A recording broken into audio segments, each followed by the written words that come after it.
மாசத்துல புது அரசு வந்திருக்குது. இது நேர்மையான அரசு, கண்டிப்பான அரசு, ஊழலை ஊக்குவிக்காத அரசு, ஊழலே செய்யாத அரசு அப்படின்ற செய்தி ஸ்ட்ராங்கா போய் சேர்ந்திருந்தா இந்த தொழில் நடத்தக்கூடியவங்க எல்லாரும் உடனடியா மாறி இருப்பாங்களா? இந்த ஆட்சி மாற்றம் என்பது வெறுமனே பெயரளவிற்கான மாற்றமாக மட்டும்தான் பல துறைகளை பொறுத்த மட்டும் இருக்குது இன்னைக்கு வரைக்குமே. இதை தாவேக தலைமையும் அதுல பொறுப்பாளர்களும் கண்டிப்பாக இத புரிஞ்சுக்கிறணும், ஏத்துக்கிறணும். ஏங்க இது எப்படிங்க இயற்கையா நடந்துச்சு? இயற்கையாவா நடந்ததா? கவனக்குறைவினால நடந்தது, திமிருனால நடந்தது, அக்கறை இல்லாததுனால நடந்தது, அந்த அரசு அதிகாரிகள் அவங்களுடைய கடமையை செய்ய தவறுனதுனால நடந்தது. இது எப்படி இயற்கையா நடந்துச்சுன்றீங்க? சென்னையில இருந்து அந்த ஆஸ்பத்திரியில போய் பார்த்தவங்க கூட ஒரு மணி நேரம் செலவு பண்ணி அந்த விபத்து நடந்த இடத்துக்கு போயிருக்க முடியாதாமா? அந்த ஆதபர்ஜுனாதான் போயிருக்க முடியாதா? எல்லாமே முதலமைச்சருடைய பிறந்தநாள் விழா கொண்டாட்டத்துல பிஸியா இருந்திருப்பாங்க. அவங்க வேணா விழாவை கொண்டாடுறது அவங்களுக்கு ரொம்ப முக்கியமா இருந்திருக்கும். இப்போ அங்க கரூர்ல அந்த அரசியல் அவங்களுக்கு தேர்தலுக்கு முன்னாடி இருந்ததுனால அது தேவைப்பட்டது. அதனால எல்லாரும் ஓடி போய் அவங்க அக்கறையை காட்டுனாங்க. இப்ப இங்க உண்மையிலே மக்கள் மேல அக்கறை இருந்துச்சுன்னா இந்த அமைச்சர்கள் எல்லாம் ஓடி இருக்கணும்ங்க. அந்த சம்பந்தப்பட்ட இடத்துக்கும் போய் பார்த்துருக்கணுங்க. இது ஏழைப்பாளையங்கள் சம்பந்தப்பட்டது. இதனால பெருசா அரசியல் ஆதாயம் யாருக்கும் உடனடியா கிடையாது. ஏன்னா தேர்தல் ஒண்ணு இப்ப உடனடியா வரல அப்படின்றதுனால ரொம்ப மெத்தனமா அவங்களுடைய போக்கு இருக்கு. இது ஆளுங்கட்சி மட்டும் இல்ல, எதிர்கட்சிக்குமே நான் சேர்த்துதான் சொல்றேன். தமிழ்நாடு முழுக்கவே இன்றைக்கு இந்த வட மாநில தொழிலாளர்கள் அப்படின்றது ஒரு கவனிக்கப்பட வேண்டிய, கருத்தில் எடுத்துக்கொள்ளப்பட வேண்டிய, சட்ட ரீதியாக அணுகப்பட வேண்டிய, மனிதாபிமானத்தோடு அணுக வேண்டிய ஒரு பிரச்சனை. அரசு தமிழக அரசு இதுவரைக்கும் ஆக்ஷன் எடுத்திருக்கிறதுல யாரு பாருங்க, கீழ்மட்டத்துல அடிமட்டத்துல இருக்கக்கூடிய ஆட்கள் அவங்க மேலதான் ஆக்ஷன் எடுத்திருக்காங்க. அவங்க ஈஸியா போயிருது அவங்க மேல. ஆனா மேல் மட்டத்துல இருக்கிறவங்க எவன் மேலையுமே இந்த அரசு கை வைக்கல. அதேதான் இந்த தாவிக அரசும் செய்யும் அப்படின்னு சொன்னா மக்கள் தலைவிதி அவ்வளவுதான். இந்த மாற்றத்திற்கு அடுத்த மாற்றத்தை மக்கள் தேடுற சூழ்நிலை வரும். அதான் எனக்கு இந்த நிவாரணம், அரசு நிவாரணம் வழங்குது பாத்தீங்களா, அதுலயே ஏன் இவ்வளவு பாகுபாடுகள் இருக்கு அப்படின்னு தெரியல. எதை அடிப்படையாக வச்சு உயிருக்கு நீங்க நிர்ணயம் பண்றீங்க?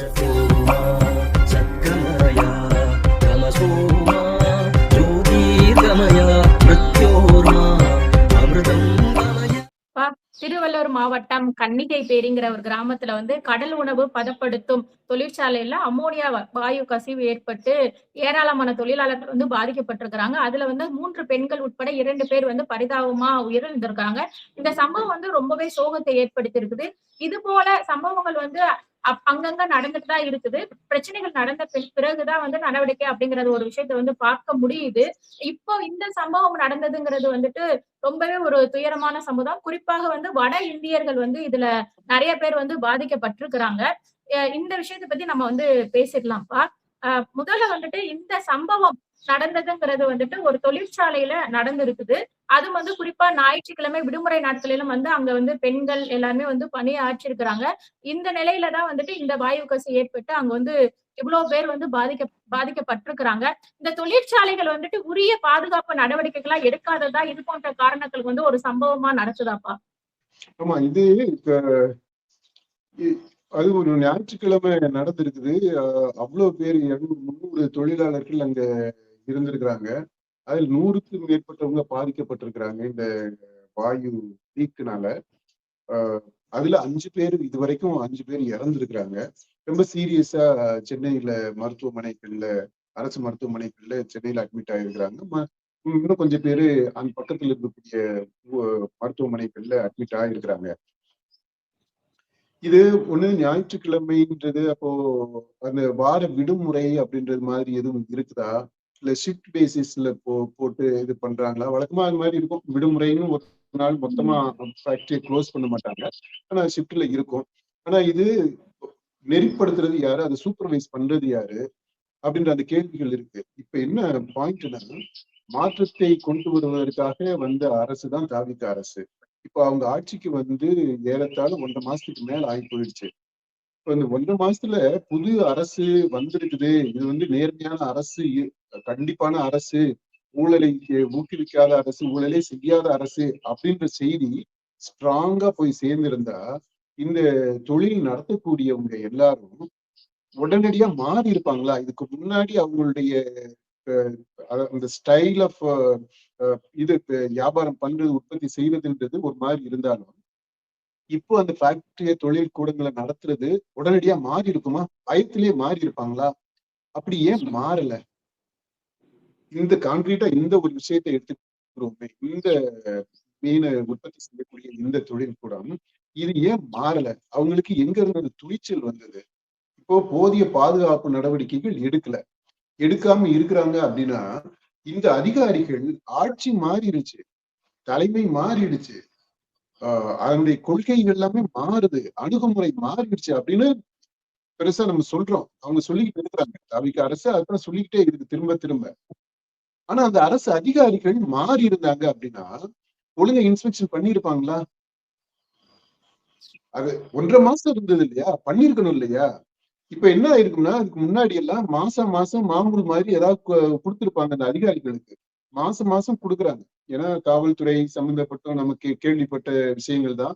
அது மாதிரி இந்த மாதிரி இன்ஸ்பெக்ஷன், இந்த உணவு சம்பந்தப்பட்டது, சுகாதாரம் சம்பந்தப்பட்டது, தொழில் சம்பந்தப்பட்டது, இது மாதிரி எல்லாம் இந்த சேஃப்டி மெஷர்ஸ் எதுலதான் வருதோ அவங்க எல்லாருக்குமே கப்பம் கட்டுறது மாதிரி மாசம் மாசம் அவங்க வந்து பணம் கட்டிடுறாங்க.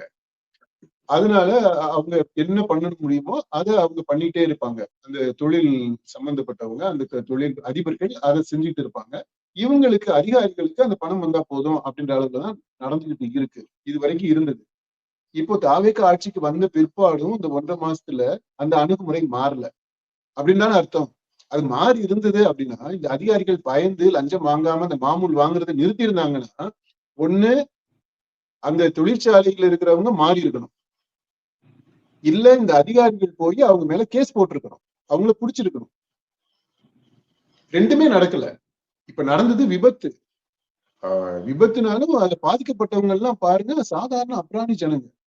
அதனால இந்த ஆட்சி மாற்றம் என்பது வெறுமனே பெயரளவிற்கான மாற்றமாக மட்டும்தான் பல துறைகளை பொறுத்த மட்டும் இருக்குது இன்னைக்கு வரைக்குமே. இதை வந்து தாவேக தலைமையும் அதுல பொறுப்பாளர்களும் கண்டிப்பாக இத புரிஞ்சுக்கிறணும், ஏத்துக்கிறணும், ஒத்துக்கிறணும். இது ஒரு பாயிண்ட். ரெண்டாவது, இந்த நிகழ்ச்சி இந்த மாதிரி ஒரு கோர சம்பவம் நடந்திருக்கு, இத்தனை பேர் இறந்துருக்கிறாங்க, இவ்வளவு பேர் சீரியஸா ஹாஸ்பிட்டல்ல இருக்கிறாங்க. இதுக்கு யாருமே பொறுப்பு எடுத்துக்கிறல இது வரைக்கும். அது சம்பந்தப்பட்ட அந்த அமைச்சர் சும்மா துக்கம் விசாரிச்சா போதுமா? அது மட்டும் போதுமா? இதுல இது எப்படி இயற்கையா நடந்துச்சு? இயற்கையாவா நடந்ததா? கவனக்குறைவுனால நடந்தது, திமிருனால நடந்தது, அக்கறை இல்லாததுனால நடந்தது, அந்த அரசு அதிகாரிகள் அவங்களுடைய கடமையை செய்ய தவறுனதுனால நடந்தது. இது எப்படி இயற்கையா நடந்துச்சுன்றீங்க? இது இயற்கை இல்ல, செயற்கையாக இந்த அதிகாரிகள் அதுல பொறுப்புள்ளவங்க அவங்க வந்து அவங்களுடைய கடமையை செய்யாததுனால, அவங்க செய்யாம இருக்கிறதுக்கு கையூட்டு வாங்கினதுனால, நிறைய லஞ்சம், ஊழல் இதெல்லாமே நடந்துகிட்டு இருக்கிறதுனால அப்பாவிகள் வந்து இதுக்கு பலிகடை ஆகியிருக்கிறாங்க. இயற்கையாக நடந்தது கிடையாது. இது கவனக்குறைவுனால நடந்தது, திமிருனால நடந்தது, ஆணவத்தினால நடந்தது, பணத்தை கொடுத்துட்டா எதையெல்லாம் வேணாலும் சரி கட்டிக்கிறலாம் அப்படின்றதுனால நடந்தது. இப்ப இதைத்தான் மாத்தணும், மாத்தி இருக்கணும். இது மாத்தல அப்படின்னா இது வந்து ஒரு முக்கியமான செய்தி இந்த தாவேக அரசுக்கு. ஓகே, அடுத்தது இந்த அமைச்சர்களும் சரி, இந்த அரசு அதிகாரிகளும் சரி, இவங்க எல்லாருமே அவங்க வசதியா பக்கத்துல போய் ஆஸ்பத்திரியில போயிட்டு, சென்னையில இருக்கிறவங்க அந்த அமைச்சர்கள் இந்த சென்னையில இருக்கக்கூடிய ஆஸ்பத்திரி, ஸ்டான்லி ஆஸ்பத்திரி, ராஜீவ்காந்தி அந்த ஆஸ்பத்திரி, அங்க போய் பார்த்துட்டாங்க. எனக்கு தெரிஞ்சு இப்ப வரைக்குமே ஒரு அமைச்சர் கூட விபத்து நடந்த அந்த இடத்திற்கு போகல. இல்ல உங்களுக்கு வேற லேட்டஸ்டா ஏதாவது இன்ஃபர்மேஷன் வந்திருக்குதா? அங்க போனதுன்னா அதிகாரிகள் போயிருக்கிறாங்க. சில பேர் வந்து அந்த தொழிலாளர் துறை அமைச்சர் கூட வெளியூர்ல, ஏன்னா விடுமுறை நாளுங்கிறனால அவர் சொந்த தொகுதிக்கு போயிருந்தாரு. அங்க இருந்தனால உடனடியாக வர முடியாத ஒரு சூழ்நிலையும் இருந்துச்சு. அதே மாதிரி இன்னைக்கு காலையில வந்து சட்டசபை நடக்கிறதுங்கிறதுனால அங்க வரதுனால அங்க போய் ஆய்வு செய்ய முடியாத ஒரு சூழ்நிலையும் இருக்குது. ஆனா வந்துட்டு அந்த உடனடியாக மருத்துவமனைக்கு, அரசு மருத்துவமனைகளுக்கு நிறைய அமைச்சர்கள் போயிருந்தாங்க. எதிர்கட்சிகளும் கூட அங்க போய் உடனே பார்த்தாங்க. சம்பவ இடத்துக்கு வந்து அரசு அதிகாரிகள் வந்து ஆய்வு செஞ்சாங்க. மாசு கட்டுப்பாட்டு வாரியத்தை சேர்ந்தவர்களாம். சப்பக்கட்டு கட்டாதீங்க, தாவேக உறுப்பினர் மாதிரியே நீங்க பேசுறீங்க. இங்க சென்னையில இருந்து அந்த ஆஸ்பத்திரியில போய் பார்த்தவங்க கூட ஒரு மணி நேரம் செலவு பண்ணி அந்த விபத்து நடந்த இடத்துக்கு போயிருக்க முடியாதாமா? அந்த ஆதபர்ஜுனாதான் போயிருக்க முடியாதா? யாராவது ஒருத்தர் போயிருக்கலாம்ல. நீங்க சொல்றீங்க வச்சிருந்தாங்க, பிரிந்து போயிருந்திருக்கலாம். இங்க ஒரு அமைச்சர் இருந்தா, அந்த இல்லைங்க, இடத்துக்கு ஒரு அந்த அமைச்சர் இடம் போயிருந்திருக்கலாம். பிரிஞ்சு போறது மட்டும் இல்ல, பிரிஞ்சு போறது இல்ல. ஆக்சிடென்ட் நடந்த இடம், அந்த இடத்துக்கு போயிட்டு இருக்கணும்ல, போய் பார்த்திருக்கணும்ல. பார்த்திருந்தா அந்த அவனுக்கு பயம் இருக்கும். ஓனருக்கு பயம் இருந்திருக்கும். இப்பவுமே பாருங்களேன், யாருமே போய் பார்க்கல. அடுத்து இந்த தொழில் துறை சம்பந்தப்பட்ட அமைச்சர் நீங்க சொல்றீங்க, அவர் வந்து சொந்த தொகுதிக்கு போயிருந்தாரு, லீவுனால போயிருந்தாரு. ஏன் அங்க இருந்து வந்துட முடியாதாமா? வந்திருக்க முடியாதாமா? உடனடியா அவர் வண்டியை வச்சுட்டு வந்திருக்க முடியாதாமா? அவர் அங்க இருந்து இல்ல இப்ப வர்றதுக்கு உடனடியா வர்றதுக்கு வாய்ப்பே இல்லையா? நினைச்சிருந்தா வந்திருக்கல. ஏன்னா அவங்க எல்லாமே முதலமைச்சருடைய பிறந்த நாள் விழா கொண்டாட்டத்துல பிஸியா இருந்திருப்பாங்க. அவங்க என்ன விழாவை கொண்டாடுறது அவங்களுக்கு ரொம்ப முக்கியமா இருந்திருக்கும். அதனாலதான் இதை வந்து வரும்போது சென்னைக்கு வரும்போது பாத்துக்கலாம் அப்படின்ட்டு வந்திருப்பாரு. அங்க ஒரு ஸ்டேட்மெண்ட்டை மட்டும் சொல்லிட்டு, மக்கள் மேல, உயிர் மேல அக்கறை இருக்குது அப்படின்னா அவங்க ஓடி வந்திருக்கணுமே, அந்த இடத்த போய் பார்த்து இருந்திருக்கணுமே. இது வரைக்கும் யாருமே பார்க்கல அப்படின்றது ரொம்ப ரொம்ப வருத்தத்திற்குரிய ஒரு விஷயம். இப்ப இதே மாதிரி நீங்க பாருங்களேன், இது உதாரணத்துக்கு நீங்க மன்னிச்சிருங்க, இந்த கரூர்ல நடந்த அந்த ஸ்டாம்பீட், அத்தனை பேர் இறந்தாங்களா? இறந்த உடனே எத்தனை அமைச்சர்கள் ஓடுனாங்க? அவ்வளவு பேர் ஓடுனாங்க. எதிர்கட்சி தலைவர்கள் ஓடுனாங்க. ஏன்னா அது வந்து அப்போ நம்ம எப்படி பார்க்க வேண்டியது இருக்கு? இது வெறுமனே உயிர் மேல இருக்கக்கூடிய அக்கறை கிடையாது. அரசியல் அரசியல் பண்றாங்க. உயிர் மேல, இறப்பு மேல, சாவு மேல, பிணத்தின் மேல அரசியல் பண்றாங்க. அப்போ அங்க கரூர்ல அந்த அரசியல் வந்து அவங்களுக்கு தேர்தலுக்கு முன்னாடி இருந்ததுனால அது தேவைப்பட்டது. அதனால எல்லாரும் ஓடி போய் அவங்க அக்கறையை காட்டுனாங்க. அப்ப மக்கள் மேல அக்கறை காட்டல, இறந்தவங்க மேல அக்கறை இல்ல. அதனால வரக்கூடிய அரசியல் ஆதாயம், அதுக்காக அங்க போனாங்க. அப்படித்தானே அர்த்தம்? இப்ப இங்க வந்து உண்மையிலே மக்கள் மேல அக்கறை இருந்துச்சுன்னா இந்த அமைச்சர்கள் எல்லாம் ஓடி இருக்கணும்ங்க. அந்த சம்பந்தப்பட்ட இடத்துக்கும் போய் பார்த்திருக்கணும்ங்க. அந்த மக்கள் என்ன எங்க நடந்துச்சு? பாதிக்கப்பட்டவங்க இருக்கிறாங்களோ அந்த இடத்துக்கு போகதானப்பா செஞ்சாங்க. அந்த அந்த அங்கேயுமே இடத்துக்கு போகலையே, எல்லா இடத்துக்குமே போகலையே. இவங்க வசதியா 1, 2 இடத்துக்கு மட்டும் தானே போனாங்க. எல்லாரும் பாதிக்கப்பட்ட எல்லாரும் ஆஸ்பத்திரியில அங்க அந்த திருவள்ளூர்லயே அங்கேயே 2 மருத்துவமனைகள்ல அங்க இருக்கிறாங்க, அட்மிட் ஆயிருக்கிறாங்க அவ்வளவு பேரு. அவங்கள யாரும் போய் பார்க்கலையே. அங்க ஒரு அமைச்சர் போய் பார்த்தாரு. குமாருங்கிற அமைச்சர் போய் பார்த்தாரு. ஓகே, ஒருத்தர் போய் பார்த்திருக்கிறாரு. அப்படி அதாவது என்னன்னா, இது ஏழைப்பாளையங்கள் சம்பந்தப்பட்டது. இதனால பெருசா அரசியல் ஆதாயம் யாருக்கும் உடனடியா கிடையாது. ஏன்னா தேர்தல் ஒண்ணு இப்ப உடனடியா வரல அப்படின்றதுனால ரொம்ப மெத்தனமா அவங்களுடைய போக்கு இருக்கு. இது ஆளுங்கட்சி மட்டும் இல்ல, எதிர்கட்சிக்குமே நான் சேர்த்துதான் சொல்றேன். எதிர்கட்சியை சேர்ந்தவங்க, அதுதான் நம்ம சொல்றோம், கரூரை ஒப்பிட்டது அதுக்குதான். எல்லாருமே ஓடி போனாங்க. இங்க வந்து அந்த அந்த வேகமும், அந்த ஆர்வமும், அந்த அக்கறையும், அந்த கவலையும் இங்க இல்ல, வெளிப்படல. அது அது ஒரு அப்சர்வேஷன் நம்ம சொல்றது. இது வந்து இதெல்லாமே கவனத்துல மக்கள் பார்த்துக்கிட்டு இருக்கிறாங்க. அவங்க எல்லாம் இது எல்லாத்தையுமே அவங்க இது எல்லாத்துக்கும் அவங்களுடைய கண்டனத்தை மக்கள் தெரிவிக்கணும்னு தான் நான் நினைக்கிறேன். அடுத்தது இதுல பாதிக்கப்பட்டவங்க எல்லாருமே வட இந்தியாவை சேர்ந்தவங்களா இருக்கிறாங்க, பெரும்பாலானவங்க. இப்போ இது ரொம்ப சீரியஸான இஷ்யூங்க. நம்ம இப்ப சமீபத்துல பாருங்க, தொடர்ந்து தமிழ்நாட்டுல நடக்கக்கூடிய அந்த சட்டம் ஒழுங்கு பிரச்சனையை எடுத்துக்கோங்க. அதுல பாதிக்கப்படுறவங்களும் வட மாநிலத்தை சேர்ந்தவங்க சம்மந்தப்பட்டிருக்கிறாங்க பல கேஸ்கள்ல. அடுத்து அந்த குற்றத்தை செய்யக்கூடியவங்களாகவும் அந்த வட மாநிலத்தை சேர்ந்தவங்களுடைய பெயர் அடிபடுது. 2 பக்கமுமே குற்றவாளிகளாகவும் இருக்கிறாங்க, குற்றத்தால் பாதிக்கப்படக்கூடியவங்களை விக்டிம்ஸாகவும் இருக்கிறத நம்ம பாக்குறோம். இப்போ அப்புறம் இந்த வட மாநில தொழிலாளர்கள் அவங்க இருக்கக்கூடிய நிலையை நம்ம பார்க்கும்போது அந்த பிள்ளைகள் எல்லாம் நான் பாக்குறேன். அந்த இவங்க வேலை செய்யறாங்க, ஏதோ இப்போ வயிற்று பிழைப்புக்காக இருக்கிறாங்க. அந்த குழந்தைகளுடைய எதிர்காலம் என்ன, அவங்களுடைய படிப்பு என்ன, அதை பற்றி யாருக்குமே அக்கறை இல்லை. அதுக்கான எந்த வசதியுமே கிடையாது. இப்போ அந்த தொழிலாளர்களை கொண்டு வந்து இங்க வேலைக்கு பணி அமர்த்துறதுக்கு அந்த ஏஜென்ட்கள் எல்லாம் இருக்கிறாங்க. அவங்க எல்லாம் அதிகபட்சமா போனா இவங்களுக்கு அந்த லீவ் கொடுக்கறது, அந்த மாதிரி விஷயம், சம்பளம் பேசுறது, அப்படியெல்லாம் செட்டில் பண்ணி விடுறாங்க. அதுக்கு அவங்க கமிஷனை வாங்கிக்கிறாங்க. பார்த்தா அந்த வடமாநிலத்திலிருந்து வரக்கூடிய அந்த உழைப்பாளர்கள், தொழிலாளர்கள் பயங்கரமா எக்ஸ்ப்ளாய்ட் பண்ணப்படுறாங்க. ஆரம்பத்துல இந்த ஏஜென்ட்ஸ் இல்லாம நேரடியா வரும்போது ஒரு பக்கம் மட்டும் எக்ஸ்ப்ளாய்டேஷன் இருந்துச்சு. அது வேலைக்கு யார் எடுக்கிறாங்களோ அந்த முதலாளிங்க, நில லேண்ட் ஓனர்ஸ் அல்லது ஃபேக்டரி ஓனர்ஸ், அவங்க மட்டும் எக்ஸ்ப்ளாய்ட் பண்ணாங்க. இப்ப என்ன ஆகுதுன்னா, இந்த ஏஜென்ட்ஸ் மூலமா அவங்க வர்றது, அதை ஆர்கனைஸ் பண்ணியிருக்கிறாங்க. அவங்க மூலமா வரும்போது என்ன ஆயிருதுன்னா இவங்களும் அந்த ஏஜென்ட்டுகளுமே கமிஷன் வாங்குறான், இந்த பக்கமுமே எக்ஸ்பிளாய்டேஷன் நடக்குது. அப்ப 2 விதத்திலையும் டபுள் எக்ஸ்பிளாய்டேஷன் அவங்களுக்கு. ஆனா பாத்தீங்கன்னா அடுத்த தலைமுறைக்கு எந்த வசதியுமே இல்ல அவங்களுக்கு, குழந்தைங்களுக்கு படிப்புக்கு சுத்தம் சுகாதாரம் எதுவுமே இல்ல. இப்ப இப்போ ஆக்சிடென்ட் நடந்துச்சு இல்லையா, இந்த இடத்துலயே பாருங்க ஞாயிற்றுக்கிழமை வேலை நடந்திருக்குது. இது முறைப்படுத்தப்பட்டதா, சட்டம் ஒழுங்குக்குள்ள வருதா, எதுவுமே தெரியல. அல்லது அவங்க ஓவரா எக்ஸ்ப்ளாய்ட் பண்ணப்பட்டாங்களா, இல்ல ஏன்னா டிமாண்ட் அதிகமா இருக்குது அப்படின்றதுனால இந்த ஞாயிற்றுக்கிழமை இவங்களை வர வச்சு எல்லாமே வட மாநில தொழிலாளர்கள் அவங்கள வர வச்சு அவங்கள பயன்படுத்தி இந்த மாதிரி ஒரு வேலை நடந்துச்சா, அதனால கவனக்குறைவுல எப்படி இந்த மாதிரி ஆக்சிடென்ட் ஆயிடுச்சா என்னன்னு தெரியல. இதெல்லாமே இப்ப ஸ்டடி பண்ண போறாங்க, பண்ணிட்டு அவங்க அறிக்கை சொல்லுவாங்க. ஆனா நம்முடைய அக்கறை என்ன அப்படின்னா தமிழ்நாடு முழுக்கவே இன்றைக்கு இந்த வட மாநில தொழிலாளர்கள் அப்படின்றது ஒரு கவனிக்கப்பட வேண்டிய, கருத்தில் எடுத்துக்கொள்ளப்பட வேண்டிய, சட்ட ரீதியாக அணுகப்பட வேண்டிய, மனிதாபிமானத்தோடு அணுக வேண்டிய ஒரு பிரச்சனை. அது ஒரு பிரச்சனையாக தான் இருக்கு.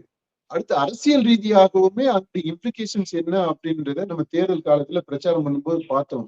ஏறத்தாழ 1 கோடி பேருக்கு மேல வட இந்திய வாக்காளர்கள் இங்க வந்துட்டாங்க. அதாவது வாக்காளர்களாகவே இங்க வந்துட்டாங்க. அப்போ தமிழ்நாட்டினுடைய அந்த அந்த வாக்களிக்கக்கூடிய அந்த பேட்டர்னே மாறப்போகுது அப்படின்லாம் பிரச்சாரம் பேசினதை நம்ம கேட்டோம். அதையுமே நம்ம கவனத்துல எடுத்துக்கிறோம். வேற எனக்கு மெயினா கன்சர்ன் என்னவாக இருக்குதுன்னா அவர்களுடைய நலன், அவங்களுடைய பாதுகாப்பு, அவங்களுடைய உரிமை, அப்புறம் அவங்களுடைய அடுத்த தலைமுறை, அவங்களுடைய குழந்தைகள் இருக்கிறாங்க இல்லையா, அந்த குழந்தைகளுடைய நலன், அந்த குழந்தைகளுடைய கல்வி, அந்த குழந்தைகளுடைய பாதுகாப்பு. இந்த வடமாநில குழந்தை தான், பெண் குழந்தை தான் வடமாநில தொழிலாளியாலேயே இந்த மாதிரி பாலியல் ரீதியாக வன்முறைக்கு ஆளாக்கி கொலை செய்யப்பட்டது இல்லையா. இப்போ அந்த மாதிரி அந்த குழந்தைகளுடைய பாதுகாப்பு, இது எல்லாத்துக்குமே இந்த அரசு ஏதாவது ஒரு கொள்கை முடிவு எடுத்து அதை ஒரு நெறிமுறைக்குள்ள வழிமுறைக்குள்ள கொண்டு வரணும்ன்றது ரொம்ப அவசரமான தேவையாக இருக்குது. இதை நம்ம ரொம்ப ரொம்ப ரொம்ப வலியுறுத்தி இந்த அரசுகிட்ட நம்ம கேட்க விரும்புறோம். இது கண்டிப்பா உடனடியாக தாவேகா அரசு இதை அதாவது அவங்களுடைய பிரையாரிட்டியா எடுத்து இதை செய்யணும் அப்படின்றது இன்றைய தேவையாக இருக்கு. அதே மாதிரி வந்துட்டு இப்ப இந்த ஒரு விபத்து நடந்த பின்னாடி இது தொடர்பா ஆய்வு செய்யற குழுவெல்லாம் அமைச்சிருக்கிறாங்க. 3 நாள்ல வந்துட்டு முழுமையான ஆய்வறிக்கை சமர்ப்பிக்கணும்னு சொல்லிட்டு முதல்வரும் உத்தரவிட்டிருக்கிறாரு. அந்த எப்பயுமே வந்துட்டு இது போன்ற சம்பவங்கள் நடந்த பிறகுதான் அதற்கான முன்னெச்சரிக்கை நடவடிக்கைகள் தொடர்ந்து எல்லா தொழிற்சாலையிலும் இது போல ஆய்வுகளா நடத்தணும் அப்படின்னு சொல்லி அந்த விஷயத்த ஒரு சீரியஸா எடுத்து பண்றாங்க. அதுவுமே காலப்போக்குல வந்துட்டு திரும்பி விட்டுறாங்க. திருப்பி ஒரு பிரச்சனைகள் வர்றப்போ திருப்பி இது போன்ற சம்பவங்கள் நடக்குது. இது மாதிரி தொடர்ந்து அந்த சம்பவம் இது நடந்துட்டே இருக்குல்லப்பா, இதுக்கு ஒரு முறையான நடவடிக்கை, ஒரு தீவிரமான நடவடிக்கை அப்படிங்கறத அரசு மேற்கொள்ளணும் தானே? ஆமா, கண்டிப்பா அரசு மேற்கொள்ளணும். இதுக்கு முன்னாடி இருக்கக்கூடிய அரசு, எந்த அரசு எடுத்துக்கிட்டீங்கன்னாலும் ஆட்சிக்கு வந்த உடனே கொஞ்சம் தீவிரம் காட்டுவாங்க. நான் ரொம்ப ஆக்டிவா இருக்கோம், நாங்க நேர்மையா இருக்கிறோம் அப்படின்னு சொல்லிட்டு. இதே இந்த திமுக அரசு 2021 ஆட்சிக்கு வரும்போது அதுதான் தொடக்கத்துல நல்ல சீன் தான் போட்டாங்க. அதுக்கப்புறம் எவ்வளவு குற்றச்சாட்டுகளை நம்ம இப்ப இருக்கக்கூடிய முதலமைச்சர் திமுக அரசு மேல வச்சாருன்னு நமக்கு தெரியும். இப்போ அது மாதிரி தாவேகா ஆட்சிக்கு வர்றதுக்கு முன்னாடி இருந்தே அவங்க சொல்லிட்டு இருக்கிறாங்க, எனக்கு ஒரு பைசா கூட தேவை கிடையாது, லஞ்சம் கிடையாது, ஊழல் கிடையாது, ஊழல் செய்யணும்ன்றவன் ஓடி போயிருப்பவே அப்படின்னு எல்லாம் மிரட்டல் விட்டாரு இவரு. ஆனா இந்த 1.5 மாசமா நடக்கிற நிகழ்ச்சிகளை பார்க்கும்போது இந்த அரசு எதை நோக்கி போய்கிட்டு இருக்கு, இந்த அரசு எப்படி அமையும் அப்படின்னா நடந்த நிகழ்வுகளை வச்சு பார்க்கும்போது முந்தைய அரசுகள் எப்படி செயல்பட்டதோ அதுல இருந்து பெரிய அளவுல வித்தியாசமா இந்த அரசு நடக்காதோ அப்படின்ற ஒரு ஐயம் தான் எனக்கு வருது. இந்த ஐயத்தை தான் மக்கள் மத்தியிலேயுமே பரவலா அந்த எண்ணம் இருக்குது அப்படின்றத நான் இப்ப இந்த தரவுகள் மூலமாக ஊகிக்க முடியுது. இப்ப என்ன ஆகணும் அப்படின்னா, உண்மையிலேயே இந்த தாவேகா அரசு உறுதியாக இருக்குது அப்படின்னா கொள்கை அளவுல, வார்த்தை அளவுல முடிவெடுத்தா பத்தாது, செயல்லையும் இறங்கணும். அப்போ செயல்ல இறங்கும் போது இந்த தவறு செய்யக்கூடிய அரசு ஊழியர்கள் இருக்கிறாங்க இல்லையா, அவங்கள இந்த அரசு தாவேகா அரசு இதுவரைக்கும் ஆக்ஷன் எடுத்திருக்கிறதுல யாரு பாருங்க, கீழ்மட்டத்துல அடிமட்டத்துல இருக்கக்கூடிய ஆட்கள் அவங்க மேலதான் ஆக்ஷன் எடுத்திருக்காங்க. அவங்க ஈஸியா போயிருது அவங்க மேல. ஆனா மேல் மட்டத்துல இருக்கிறவங்க எவன் மேலயுமே இந்த அரசு கை வைக்கல, கை வைக்க மாட்டாங்க அப்படின்னு தான் எனக்கு தோணுது. ஏன்னா இதுக்கு முந்தின அரசுகளும் பாருங்க, ஏதாவது ஒரு பிரச்சனை அப்படின்னா கீழ இருக்க அடிமட்டத்துல இருக்கிறவங்கள ஈஸியா கை வச்சுட்டு அவங்கள சஸ்பெண்ட் பண்றது, டிஸ்மிஸ் பண்றது, அந்த வேலையெல்லாம் செய்வாங்க. ஏழைப்பாளையங்களை கை வைக்கிறது ஈஸியா இருக்கு. மேல போக போக போக பாத்தீங்கன்னா அந்த எண்ணிக்கை குறைஞ்சுக்கிட்டே வரும். உயர்மட்டத்திற்கு உச்ச உச்ச நிலைகளுக்கு போகும்போது யார் மேலுமே ஆக்ஷன் இருக்காது. மிஞ்சி போனா என்ன பண்ணுவாங்க, துறை ரீதியான நடவடிக்கை எடுப்போம் அப்படின்னு சொல்லிட்டு அப்படியே போய்கிட்டே இருப்பாங்க. அல்லது ரொம்ப பிரஷர் வந்துச்சுன்னா அவங்கள வந்து ஏன்னா ஒரு ஒரு ஒரு வாரம் சஸ்பெண்ட் பண்ணி வைப்பாங்க. பொறுப்பு இல்லாம கொஞ்ச நாள் வச்சிருந்துட்டு அதுக்கப்புறம் பொறுப்பு கொடுத்துருவாங்க. இதுதான் மேல் மட்டத்துல நடக்கக்கூடியது. இதேதான் இந்த தாவிக அரசு செய்யும் அப்படின்னு சொன்னா மக்கள் தலைவிதி அவ்வளவுதான். இது இந்த மாற்றத்திற்கு அடுத்த மாற்றத்தை மக்கள் தேடுற சூழ்நிலை வரும். அடுத்தபடி இந்த நிவாரணம் வந்து முதலமைச்சர் 2 லட்சம் ரூபாய் இந்த உயிரிழந்தவங்களுக்கு அறிவிச்சிருக்கிறாரு. அதே மாதிரி அவர்களோட உடல்கள் வந்து சொந்த மாநிலத்துக்கு கொண்டு செல்றதுக்கான முழு செலவையும் நாங்க ஏற்போம் அப்படிங்கறத தமிழக அரசு வந்து சொல்லியிருக்கிறாங்க. ஆனா தொடர்ந்து வந்து 5 லட்சம் 10 லட்சம் ரூபாய் அவர்களுக்கு வந்து நிவாரணமா வழங்கணும் அப்படிங்கிற ஒரு கோரிக்கையும் தொடர்ந்து எதிர்கட்சி எல்லாமே வலியுறுத்திட்டு இருக்கிறாங்க.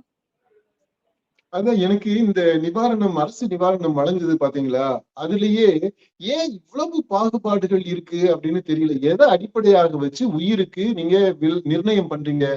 ஒரு உயிர் செத்துச்சுன்னா அதுக்கு 10 லட்சம் போற போக்குல கொடுத்துடுறாங்க.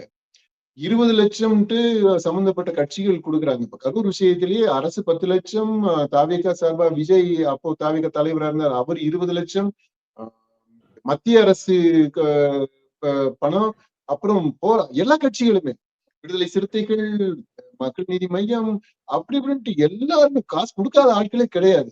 அப்படி நீங்க கொடுக்குறீங்க. அப்ப அந்த உயிருக்கு எப்படி நீங்க விலையை நிர்ணயம் பண்ணீங்க? அவ்வளவு மதிப்பு எங்க இருந்து வந்துச்சு? அதுவும் உயிர் தானுங்க, மனித உயிர். அப்புறம் இப்போ சமீபங்கள்ல நடந்ததுல 7 லட்சம்னு கொடுக்குறாரு. இப்போ முதல்வர் ஒரு மரணத்துக்கு கொடுத்தாரு 7 லட்சம். அது 7 லட்சம் என்ன கணக்குல வந்துச்சு? அப்புறம் அதான் 7 லட்சம் எந்த கணக்குல 7 லட்சம்னு வருது? அந்த உயிருக்கு ஏன் 7 லட்சத்தை எப்படி பிக்ஸ் பண்ணீங்க? What are the criteria? அளவுகோல் என்ன? அப்புறம் இந்த உயிருக்கு எப்படி 2 லட்சம் ஆகுது? ஏன் 2 லட்சம்? அது தொடக்கமா கொடுக்குறோம், இனிஷியலா கொடுக்குறோம்னாலுமே அது எப்படி 2 லட்சம்னு கொடுக்குறீங்க? 5 லட்சம் கொடுக்கலாம், 10 லட்சம் ஏன் கொடுக்க கூடாது? இந்த உயிருக்கு 10 லட்சம் மதிப்பு இல்லையா? அப்போ வட இந்திய மாநில அங்க இருந்து வட மாநிலத்தில இருந்து வந்தவங்க அப்படின்றதுனால அவங்க உயிரை வந்து நம்ம துச்சமா நினைக்கலாமா? வந்துட்டாங்க. இங்க வந்து அவங்க இங்க வேலை செய்திருக்கிறாங்க. இங்க இந்த உயிர் இங்க தமிழ் மண்ணுல போயிருக்குது அப்படின்னா அந்த உயிருக்கு உரிய, தமிழ் மண்ணுக்கு உரிய உயிருக்கு என்ன மதிப்போ அந்த மதிப்பை நம்ம கொடுக்கணும் இல்லையா? இல்ல அவங்களுக்கு வந்து இந்த இது வரும், இன்சூரன்ஸ் இதெல்லாம் வரும்ன்ற அதெல்லாம் 2வது பட்சம். வரட்டும், ஏன் கூடுதலாவே வந்தாலுமே வந்துட்டு போகட்டுமே. நீங்க 10 லட்சம் கொடுக்கறதுல என்ன ஆயிட போகுது? அப்போ இது ரொம்ப ரேண்டமா இருக்கு, ரொம்ப ஆர்பிட்ரரியா இருக்குது. அதாவது இந்த பணம் கொடுக்கறதுன்றது அப்போ அரசு சம்பந்தப்பட்ட அதிகாரி அல்லது முதல்வர் அவர் மூடு கேட்டது மாதிரி ஏதாவது ஒரு தொகையை அனௌன்ஸ் பண்ணலாமா? என்ன எப்படின்னு நீங்க சொல்றீங்க?